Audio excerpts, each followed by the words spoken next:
تصوف کی راہ میں فنا ایک انتہائی بلند روحانی مقام ہے، اور فنا فی شیخ اس سفر کا ابتدائی مگر اہم مرحلہ ہوتا ہے۔ اس کا مطلب ہے کہ مرید اپنے شیخ کی اطاعت، محبت اور اتباع میں اس حد تک ڈوب جاتا ہے کہ اس کی اپنی مرضی، رائے اور خواہشات ختم ہو جاتی ہیں، اور وہ مکمل طور پر شیخ کی رضا میں گم ہو جاتا ہے۔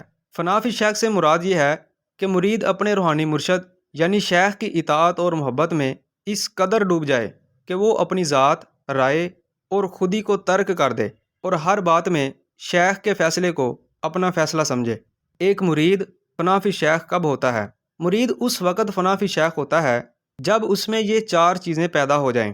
پہلی ہے مکمل اطاعت پیدا ہو جائے، یعنی شیخ کے ہر حکم پر بغیر چوں چرا کے عمل کرتا ہے، نفس، عقل اور رائے کو شیخ کے تابع کر دیتا ہے۔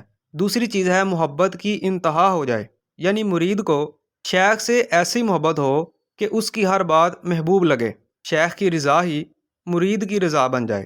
تیسری چیز ہے اعتماد مکمل ہو جائے، مرید کو یقین ہو جائے کہ میرا شیخ مجھے کبھی غلط راہ پر نہیں لے جا سکتا۔ چوتھی چیز ہے روحانی تعلق مضبوط ہو جائے، یعنی مرید اور شیخ کے درمیان روحانی فیض کا مضبوط تعلق قائم ہو جائے، خواب، مکاشفہ یا وجدانی کیفیت میں شیخ کی روحانی رہنمائی محسوس ہونے لگے۔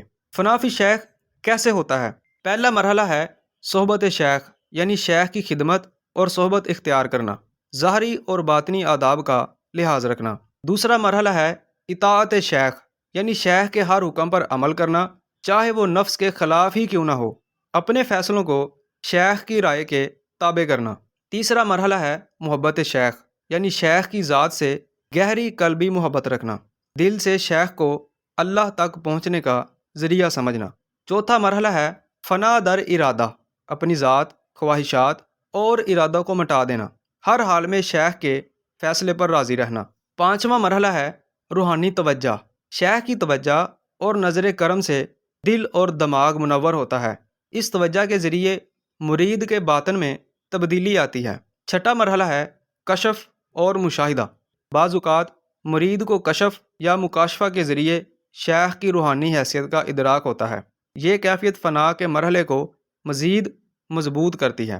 فنا فی شیخ کا پہلا فائدہ یہ ہے روحانی ترقی میں سرعت، یعنی مرید تیزی سے روحانی منازل طے کرتا ہے۔ دوسرا فائدہ ہے شیخ کے فیوز و برکات منتقل ہونا، یعنی شیخ کے علوم، انوار اور اسرار کا فیض مرید کو منتقل ہوتا ہے۔ تیسرا فائدہ ہے نفسانی خواہشات کا خاتمہ، یعنی مرید اپنے نفس پر قابو پا لیتا ہے۔ چوتھا فائدہ ہے شیخ کے رنگ میں رنگ جانا، یعنی مرید کا ظاہر و باطن شیخ کی پیروی کا آئینہ بن جاتا ہے۔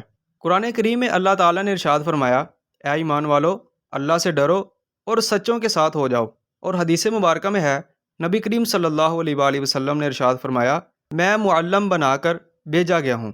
یہ آیات اور احادیث اہل دل کی صحبت اور ان کی اطاعت پر دلیل ہے۔